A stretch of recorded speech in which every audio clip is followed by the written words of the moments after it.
Hello world. I'm going to be doing a video today on the 3 levels of female orgasms, and I thought this would be very beneficial for many of you. I'm pointing the camera towards a few of my babies. I've created a little bit of an album. Also, if you go to elementsinharmonyacupuncture.com, and you'll see to the left, fertility, pregnancy, birth. Scroll down and you'll see a few more of my babies. I've made a lot more babies since 1999. I'm a doctor of acupuncture and Chinese medicine. My name is Dr. Dolopo, and the name of the website is elementsinharmonyacupuncture.com. So why are we talking about the 3 levels of orgasms, which the third one, according to Master Mantak Chia, at least 80 or 85% of women do not experience that uterus cancer, uterus orgasm. And supposedly in research, I think it was in England, I'll have to go through all this, they found that when women can have this uterus orgasm, that their chances of uterine cancer goes down significantly. You can do that research on your own. How they actually quantified that is up to the researchers. I'm just the messenger. So I took a lot of notes in regards to this video for the research. So why am I doing this video, and why am I showing you pictures also online of babies? Well, we're talking about making babies in my practice at Elements in Harmony Acupuncture and Chinese Herbs. And I myself, who was told that I may not ever have children, had conceived my children and gave birth. They were natural conceptions. I gave birth at age 30 and 36. Those were planned. And my baby at age 43 was not planned. And I was not ovulating at that time because I was on the natural method. My periods were perfect. And so that's why I also don't care about women, trying to conceive, which I hate that term, only during ovulation. And I'm also going to refer you to a page on my website, which is, I did a video on this, and if you go to elementsinharmonyacupuncture.com/sperm, you'll see a blog there, which is based on 3 studies that are published on PubMed. But one thing, studies show abstinence is mainly irrelevant for couples with normal fertility, blah, blah, blah. Let's see, there's increased frequency of intercourse is ideal for couples trying to conceive, and you shouldn't be waiting for ovulation to occur to have sex. Having sex every 2 to 3 days throughout the cycle ensures sperm will be waiting to fertilize the egg.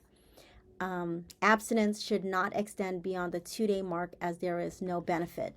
And one of the things that I have, one of the videos that I have my fertility patients watch is the videos on Mantak Chia and on London Real with Brian Rose. And he talks, you got to watch those videos. There's part 1 and part 2 of mastering the vagina. And it's really important to understand that this in and out is not the proper way to have sexual intercourse, that it's more of a screwing mechanism that actually allows women to increase their possibilities of having an orgasm. And I was out with a girlfriend the other night, and we were talking about women who don't like to have sex with their husbands. And there are a lot more of those women than you would assume. And it's very sad. There are men who don't want to have sex with their wives, and there are women who don't want to have sex with their husbands. And if that's the case, I do recommend that you see my friend, colleague, Todd Krieger. He's a therapist, and he specializes in couples, especially with sexual issues, go to Todd Krieger, TODDCREAGER.com. I'm on his website right now, and you'll see Orange County Marriage, Sex, and Relationship Therapist. I'll have you just go to his website. You'll see that he's written a few books, including The Long Hot Marriage, Love, Sex, and Karaoke. So 2 of his books there. Check out Todd's latest books. And I have making babies down to a science. I told you about my experiences in having babies. I have having babies down to a science when it comes to natural fertility and when it comes to IUI and IVF. I will recap one of my favorite testimonials. And if, let's see, I'll go to fertility. This mommy and daddy, 1 fallopian tube, 4 failed IVFs. AMH was a 0.16. It needs to be between a 1 to a 4.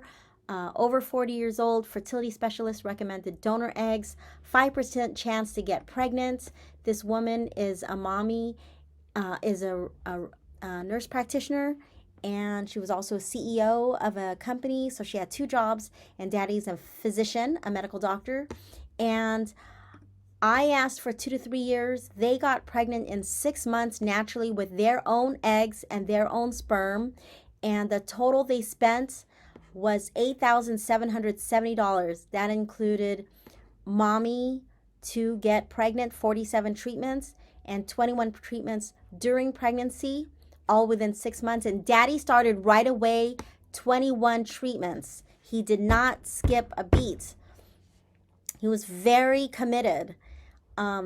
Working with me, mommy and daddy have to get weekly treatments. So if you're in my fertility program and you're not following the protocol, you just have to ask yourself, am I doing the Qigong every month? Am I doing the Qigong at home every day? Are you texting me? Are you writing me? Are you doing what needs to be done? I just realized my microphone's not on. Are you doing what I recommend? And I noticed that the women and the men that I was very, very strict with in 2021, 2022, and last year became pregnant. I have quite a few women that are pregnant right now, but I do notice that the people who followed my protocol to a T, there was a significant higher. That accountability does matter. And those who are not getting pregnant, the batch that I have now of the cohort of mommies and daddies wanting, the men and women who are trying to get pregnant and are not following the protocol to a T, they're not getting pregnant as quickly as they would like. And that has a lot to do with the protocols. So I'll just leave that. That's enough as I want to share there. I've done a lot of those videos. Let's go to the fun stuff because I've been saying I'm going to do this video for a while. And this is also, I'm going to be sharing this with my friend, DJAlphaMusic. Check him out on Twitch. I've been subscribing to his amazing channel for 33 months now since COVID. And during COVID, a lot of DJs and musicians and everyone in the wedding industry and, they were out of jobs, especially if they were supplementing their income over the weekends, doing gigs, or if that was their full-time income. So I just want to say, DJAlphaMusic, I finally am getting this together. Thanks for always supporting my work. It means the world to me. And so without further ado, there is a lot of information. I'm going to go to the most fun ones. This is not just going to be about orgasms. We're going to talk about related health issues like cancer and stuff like that. But we're going to keep it to the sexual realm. Okay? So let's see. Regular orgasms do many things to help boost a woman's fertility. Examples include increasing the chance of pregnancy at any point during a woman's cycle, drawing in more sperm, and also boosting the immune system to assist with fertilization. That was one of the first things I noticed when during my research.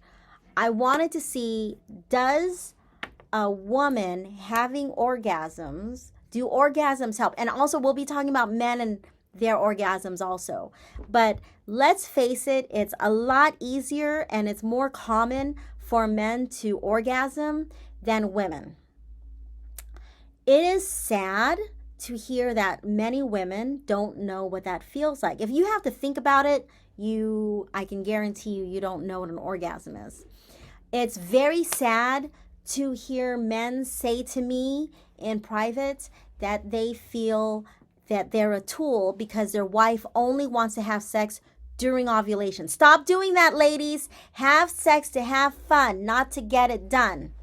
Okay? So I'm going to digress a little bit because my thought is on it. One of my mommies who's currently pregnant, we worked together for years prior to her trying to conceive. Her grandma found me and before she was married, and she said, I want you to help my daughter. She's not married yet, but she doesn't have a regular period. So I worked with her. And then when she got married and was ready to start having babies, she was able to conceive because I got her periods nice and perfect, and she became this perfect baby palace. And one of my criteria is not checking your ovulation. Don't check your ovulation, ladies. If you've been trying to conceive, again, I don't like that term, but if you've been trying to conceive for 4, 6 months, 12 months, 2 years, 3 years, stop doing that. Every woman that I work with, I tell them, don't check your ovulation. Well, how do I know when to have sex? Well, we just discussed that. We just discussed it earlier. If you don't remember what I just said, rewind this video and go back to that little detail that's found in the studies about having sex every 2 to 3 days for the benefit of the sperm. So she had 2 babies, very happy. Then she started checking her ovulation because now she didn't want to have more kids. And I said, don't do that, because if you're getting acupuncture, you're going to be even more fertile. And just because you're doing the natural method and you're checking ovulation doesn't mean that you can't get pregnant when you're quote unquote not ovulating. So I was on every Thursday. I tell every new patient, I ask them, ask me when my date night is. And they look at me and I said, no, I want you to ask me when my date night is. And I say it's Thursdays, every Thursday, without fail. Every Thursday. And sometimes we might sneak in another date night, but for the most part, every Thursday, because we're busy people. I got a couple of businesses and my husband's busy doing his work. We got 3 kids. It's a busy life. My life is busy like your life. So it was a date night. I checked my phone with my husband in the restroom and I saw who was texting me 6 pregnancy tests, and they were all positive. And mommy said, baby number 3 on the way, thanks to you. And she did a laughing emoji. Not planned, total shock, kind of like you with Tommy. I'm telling you right now, my periods, especially when I was 43, I'm 49 now, they were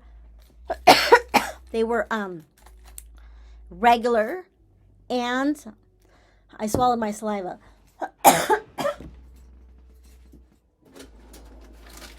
All this talk about orgasms, so someone must be thinking about me.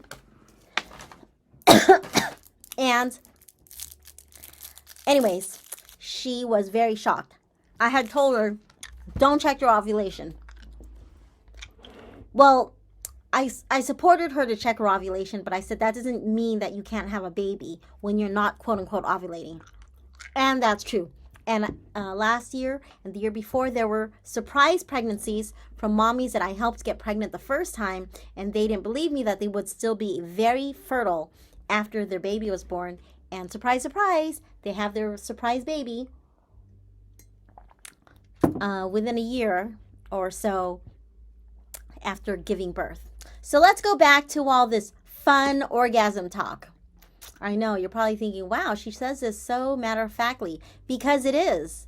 It should be matter-of-fact. Women having orgasms should be matter-of-fact. Let's see. Physical benefits. So I got this from avantgynecology.com.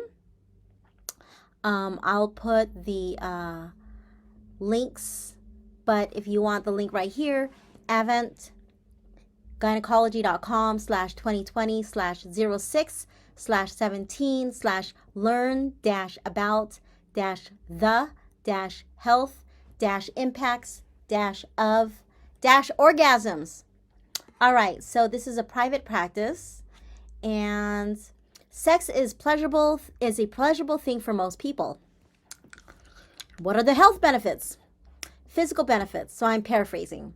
First, let's dive into physical positive effects orgasms can have. Number one, it alleviates pain. Oh, I didn't know that. Women have regularly reported that if they are experiencing certain types of pain or discomfort, such as headache, they find that it subsides after having an orgasm. This can be attributed to the fact that during an orgasm, large amounts of endorphins are released, which can impact how your body is experiencing pain. I would also like to share that acupuncture increases and releases endorphins also. So, nice. Let's see. Boost fertility. We talked about that. I'll repeat that. Regular orgasms do many things to help boost a woman's fertility. Examples include increasing the chance of pregnancy at any point during a woman's cycle, drawing in more sperm, and also boosting the immune system to help assist with fertilization. I'm going to give you some TMI right now. I say to my mommies, and I hope you're watching this right now, anyone who wants to have a baby, and to my college students, my daughter who's in college, your friends better not be watching this. Your guy friends. I know some of you guys are watching this. You're too young to have babies. So I'll just say that. So, helps with heart health. For both men and women who regularly participate in sexual activity and experience orgasms, they will experience a lowered risk for hypertension, rapid heart rate, and most cardiovascular diseases. What I was going to say earlier is if you have nice, happy, sloppy sex, your chances of having conception naturally, the way God intended, will happen. It's a higher possibility. So there, I said it. Do that. I'm speaking from experience. Helps out your immune system. After orgasming, the levels of white blood cells in your body increase. This means that your immune system has a boost for fighting off any illness. Mental health benefits. Physical health isn't the only area of health that's impacted by orgasms. Here are the ways your mental health can also benefit. I'm going to share this because in the paperwork, I read people's paperwork, and there's this one box that is checkmarked a lot. Lack of joy in life. Moodiness, depression, anger, irritability. A lot of you are filling it out. So, can acupuncture help? Absolutely. Acupuncture can make you happier. Yes, I've been receiving acupuncture since 1994, since I was 20 years old. Acupuncture can make me happy. It can make you happy. Acupuncture can definitely make you happy. A lot of times people don't know that I look 49 years old. This is 49. And, makeup is very minimal. This is me after work. I am wearing a scarf. And I wanted to wear a scarf for this video because I'm going to digress a little. The temperature is going between 40 degrees and 72 degrees. It's going to be nighttime when I leave. If you go to my Instagram, Elements in Harmony Acupuncture, you'll notice that my pinned video is on a scarf. Wear a scarf, okay? Wear a scarf. So, lost my train of thought, but the reason, I talked about happiness. Acupuncture can definitely help you be happy. Herbs can help you be happy. Qigong can help you make you happy. All the different integrative, all the alternative medicines, yoga, Qigong, and all that. Massage. We have an amazing massage therapist.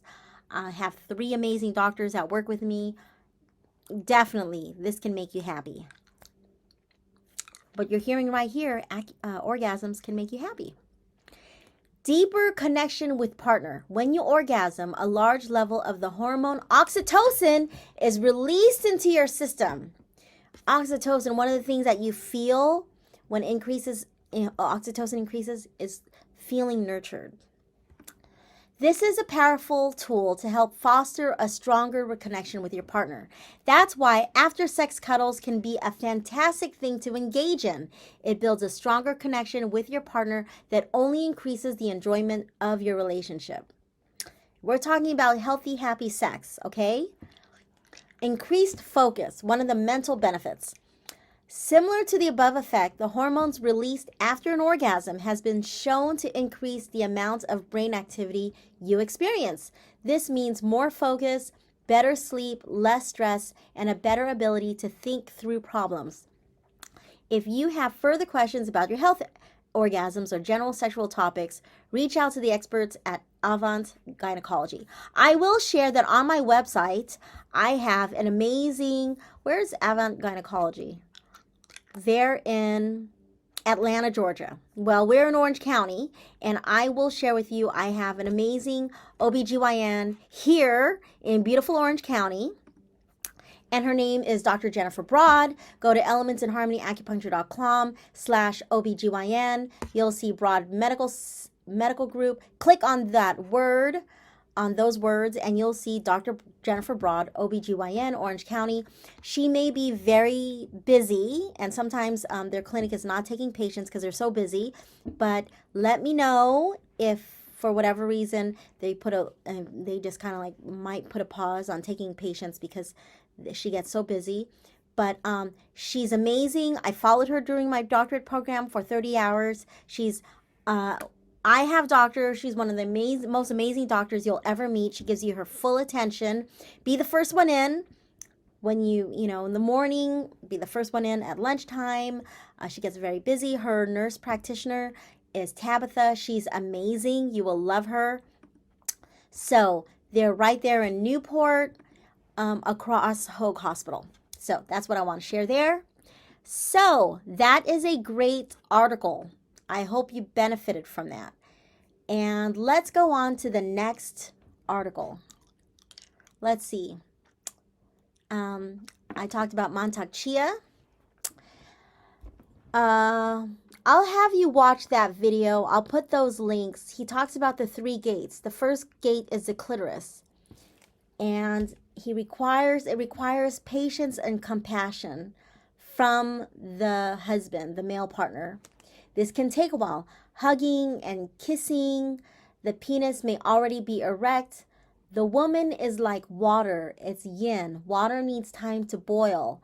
After the first gate, she's finally boiling. I'm paraphrasing the video that I watched. I did this research like a month ago, so I'm finally getting to this video.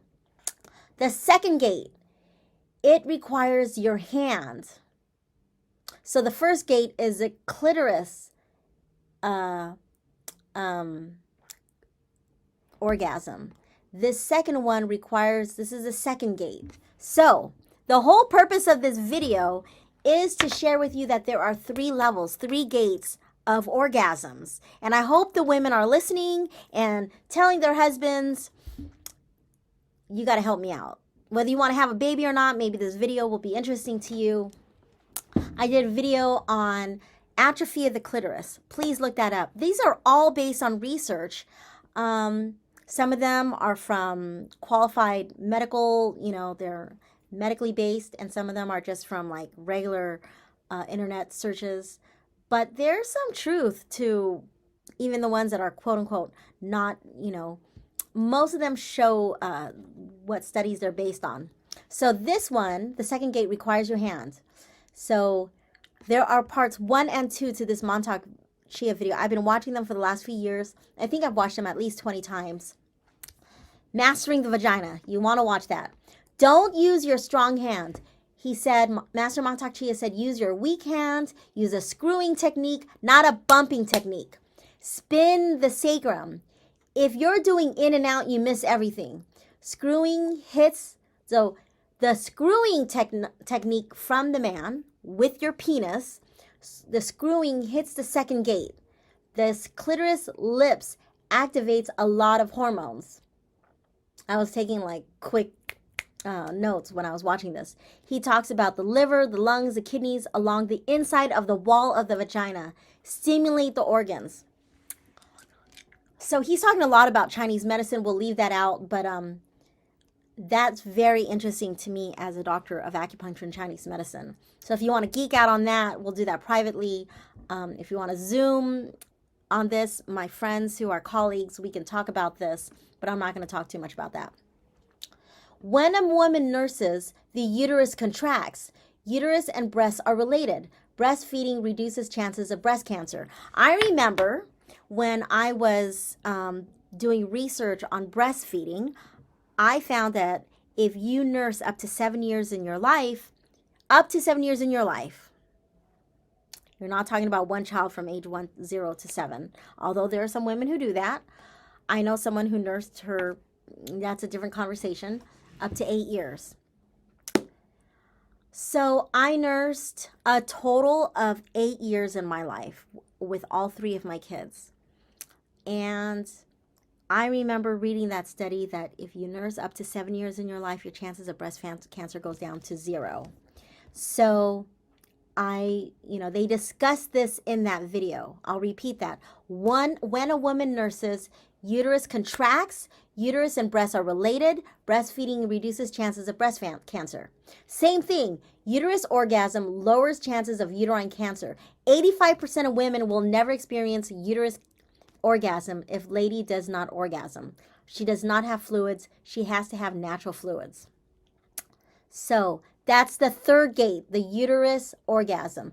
I didn't go too much deep into that. I watched the video, watch the YouTube video. I'll put those links in this video so that you can learn directly from Dr. Mantak Chia.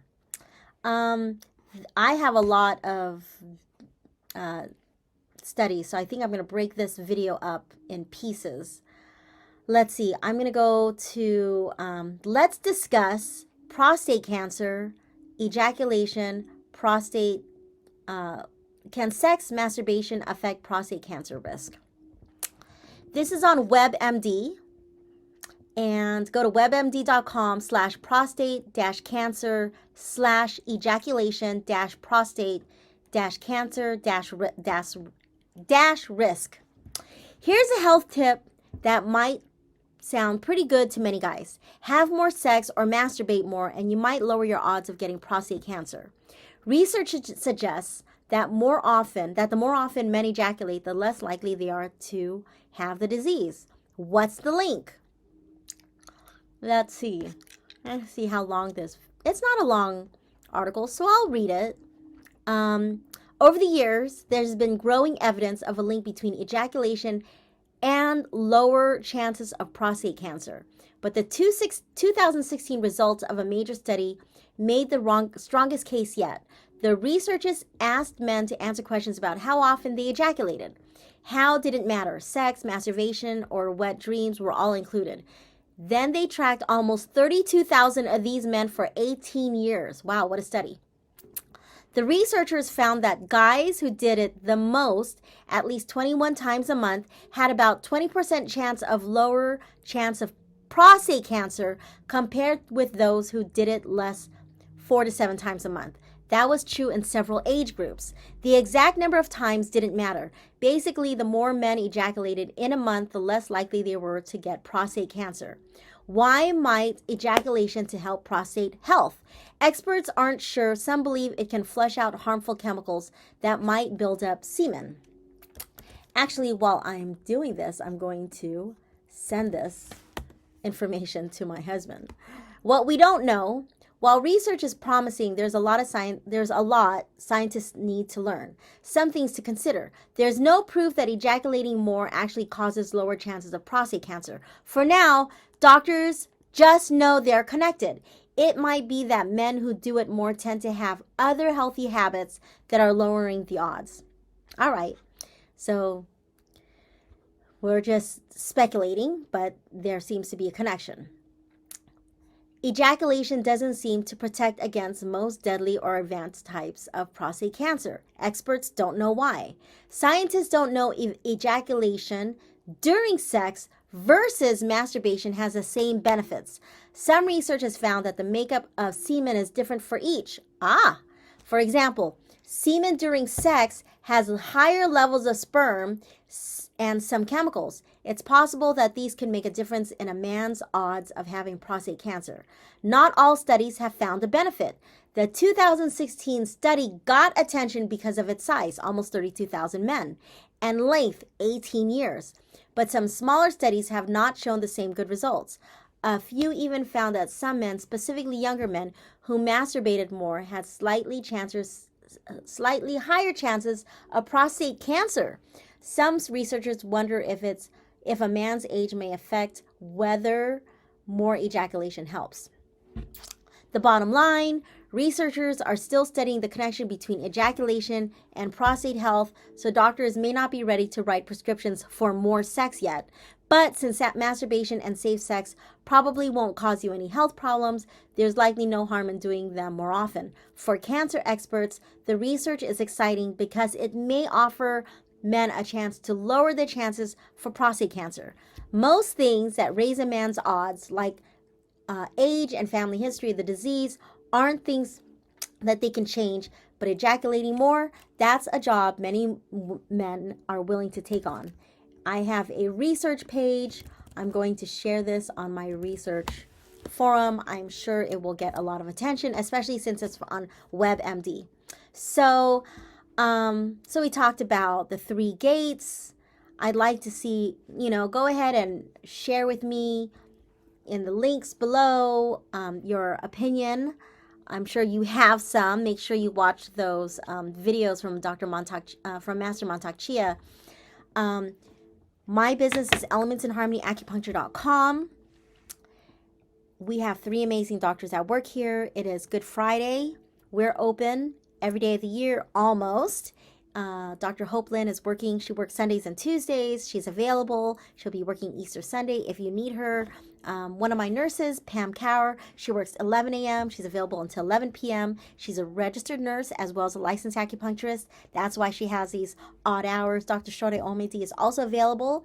And Nicole Davison is an amazing neuromuscular sports / massage therapist. She's been available. She's been working since 2000, we've known each other since 2003. We work together at Burke Williams in Mission Viejo. I have time for one more study. Let's see. We talked about women. We talked about men. Let's do another one on, let's see if there's anything on women. I found a lot on breasts. Oh, here's one. Let's talk about women. Sex and cancer. Can having more sex help prevent cancer? By Dr. Veronique Desaulniers. Let's see. It's on unitedpatients.com/blog/can-more-sex-be-a-Dr.-Veronique Desaulniers.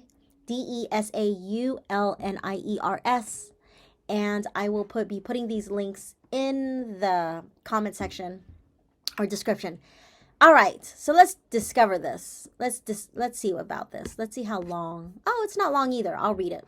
Sex and intimacy. Who wouldn't like a bit more of it in their life? And now there is even more reason to turn off the cell phone. Let's discuss this really fast. If you go to elementsinharmonyacupuncture.com, you'll see that I promote my friend's website on breast cancer and high quality shungite. This will reduce the exposure. You can never really remove electronic EMR, EMFs. You can reduce it. And that's a different conversation.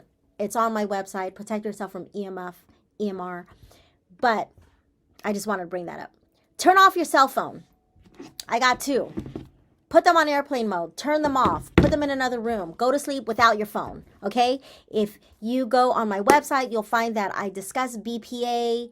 There's so much research on PubMed on plastic and fertility health, on, there's another video these are by scientists from, Wi-Fi and fertility. So if you want to lower your chances, why even question it? If some scientists are saying, hey, and there are a lot of scientists, you can call them quacks, but if you're trying to have a baby, does it hurt to turn off your phone? Does it hurt to buy some stuff that can lower your chances of, being exposed to Wi-Fi? Just something to consider. I'm sharing the research on other pages on my website. So if you want to know where those pages are, just text me 619-341-4341 or telegram me and I'll send you those links. So turn off your cell phone, turn down the lights, and get a little closer. Having sex on a regular basis may in fact be a therapy that can help prevent disease, including breast cancer. All right, let's see. This is by Dr. Veronique Desaulniers. So this is by a doctor. Just say yes and live longer. For decades, studies have shown that people who engage in regular sexual intercourse live a longer and healthier life. This is in large part because of a hormone balancing effect that having sex with the right partner, of course, produces. Hormones are powerful.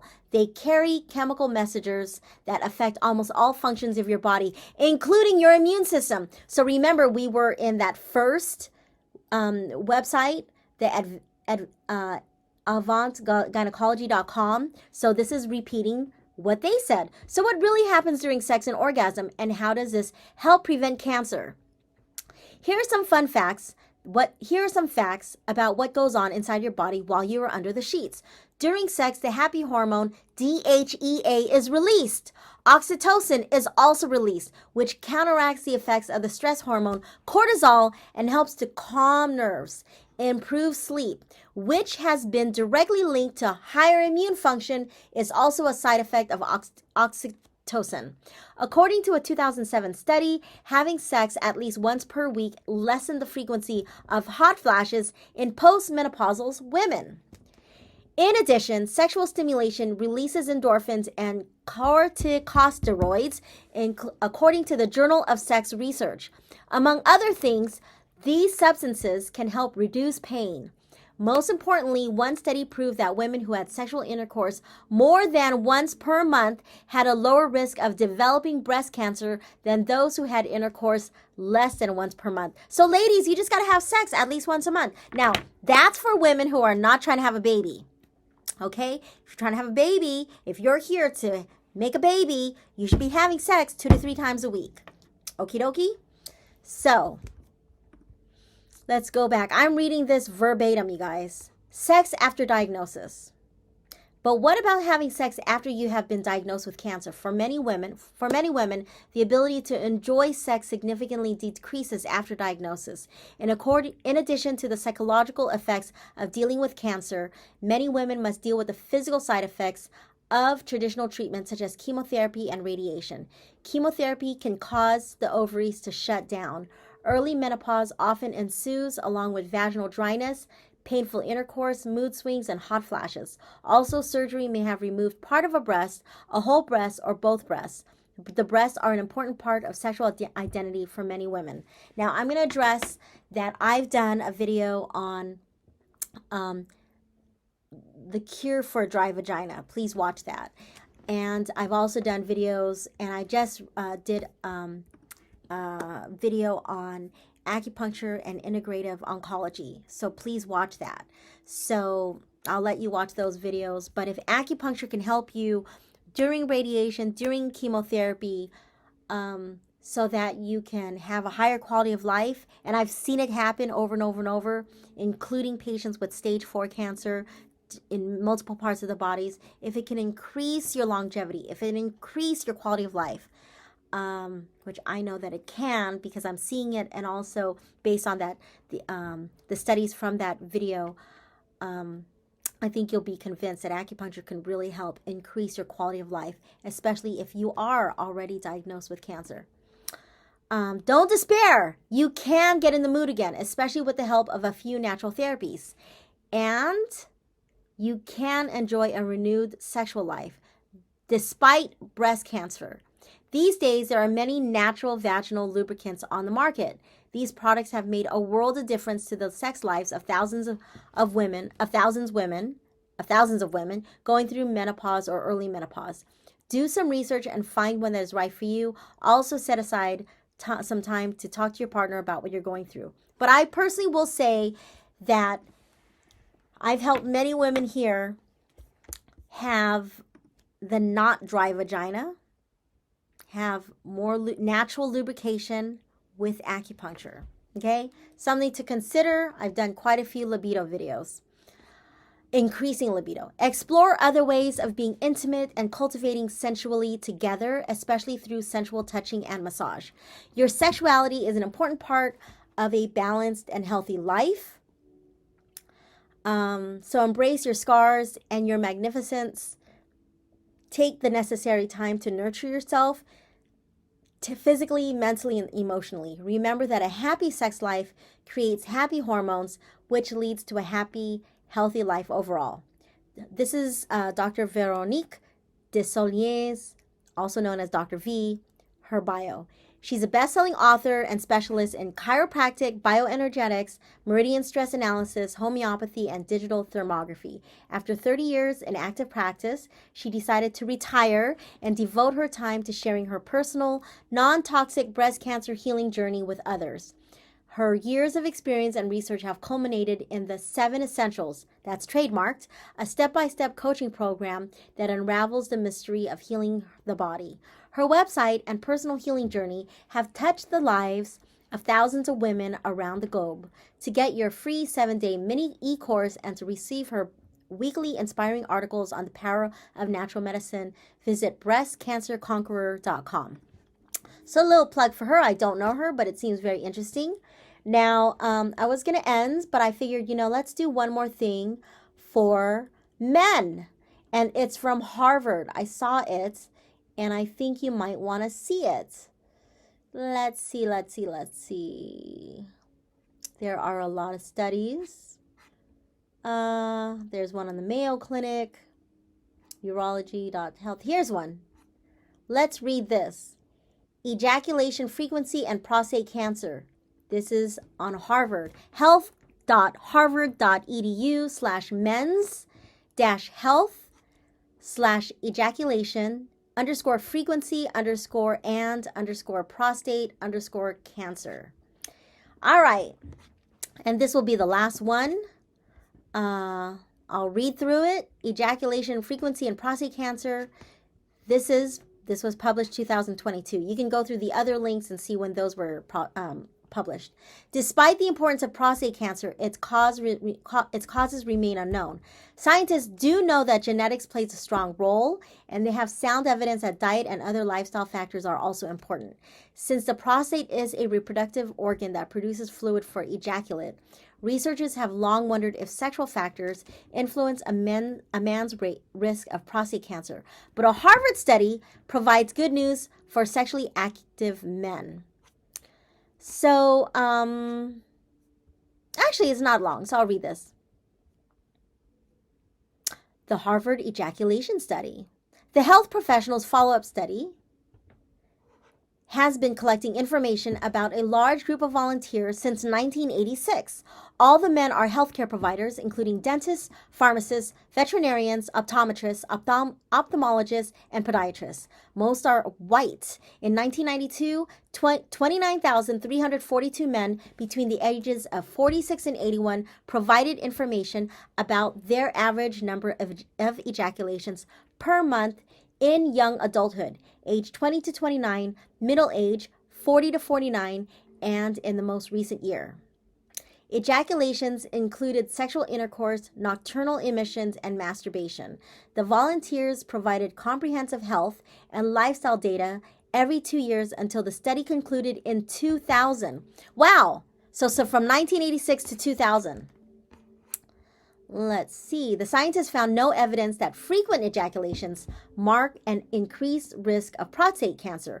In fact, the reverse was true. High ejaculation frequency was linked to a decreased risk. I'm going to take a moment to share this with my husband.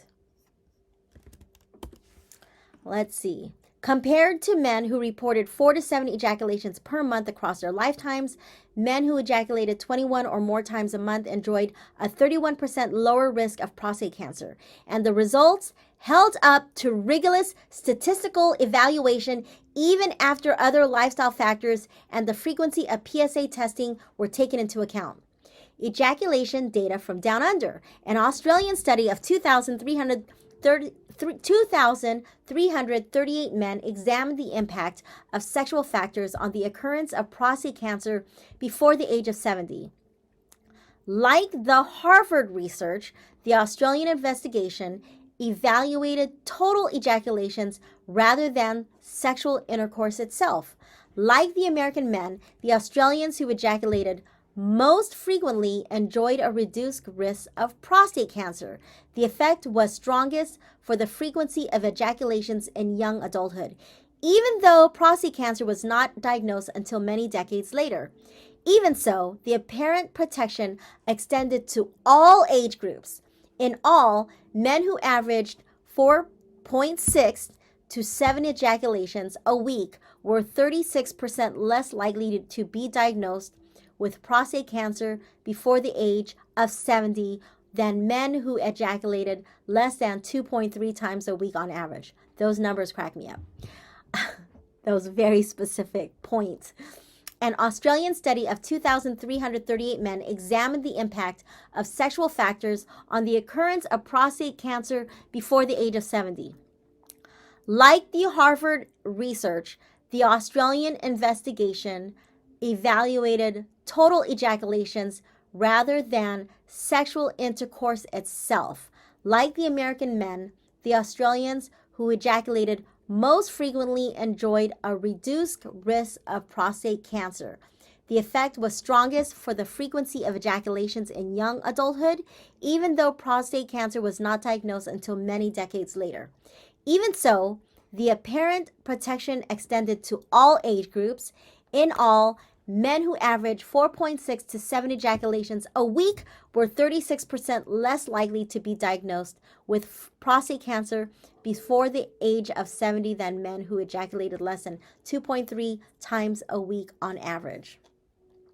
Before I go on, I will share this. Dr. John Gray, he's written over 30 books: Men from Mars, Women from Venus, Venus on Fire, Mars on Ice, Children from Heaven. He's written a lot of books.